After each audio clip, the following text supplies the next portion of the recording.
രേണു ഇന്ന് ആകെ മൊത്തത്തിൽ കലിപ്പ് മൂഡിലാണ്.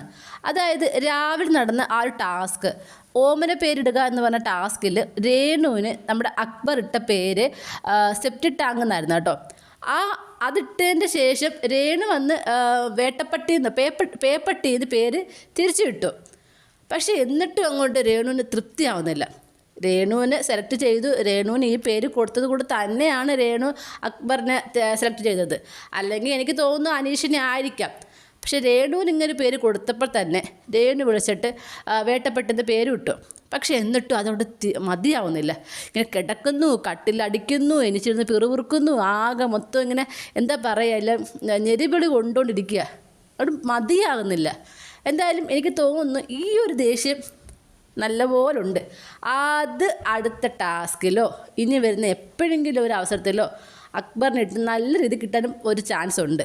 അതിനു വേണ്ടി തന്നെയാണ് നമ്മുടെ ബിഗ് ബോസ് ഇതുപോലത്തെ ഒരു ടാസ്ക് വെച്ചത്. പക്ഷേ ഏറ്റത് ഇവിടെ ഇവർക്ക് രണ്ടുപേർക്ക് മാത്രമാണ് കേട്ടോ. പക്ഷേ എനിക്ക് തോന്നുന്നു അക്ബർ ഇങ്ങനെ പിറുപുറത്തൊന്നും നടക്കുന്നില്ല. മനസ്സിൽ കാണും, എല്ലാവരുടെയും മനസ്സിൽ കാണും, ഇന്നാൾ എനിക്ക് ഇന്ന പേരിട്ടു എന്ന് മനസ്സിൽ കാണും. പക്ഷേ ഏറ്റവും കൂടുതൽ ഈ ഒരു ടാസ്ക് കൊണ്ടും ഇങ്ങനെ ഞെരിവിളി കൊണ്ടിരിക്കുന്നത് നമ്മുടെ രേണു മാത്രമാണ് കേട്ടോ. രേണു ഇട്ടത് അത്ര നല്ല പേരൊന്നുമല്ല, പക്ഷേ രേണുവിന് അങ്ങോട്ട് പോരാ. സെപ്റ്റി ടാങ്കിൻ്റെ അത്രയും ഒത്തോ എന്നാണ് നോക്കുന്നത്. സെപ്റ്റി ടാങ്ക് എവിടെ കിടക്കുന്നു, പേ പിടിച്ച പട്ടി എവിടെ കിടക്കുന്നു എന്ന രീതി നോക്കിക്കൊണ്ടിരിക്കുക. ഇതൊന്നും ഒക്കും ടാലി ആയില്ല.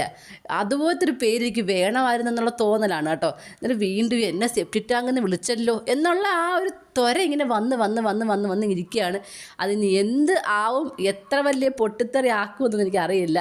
നിങ്ങൾക്ക് എന്താണ് തോന്നുന്നത്? നിങ്ങളുടെ അഭിപ്രായങ്ങൾ താഴെ കമൻറ്റ് ബോക്സിൽ മറക്കാതെ രേഖപ്പെടുത്തണം. കൂടുതൽ ലൈവ് അപ്ഡേഷനുമായിട്ട് ഉടനെ വരുന്നതായിരിക്കും.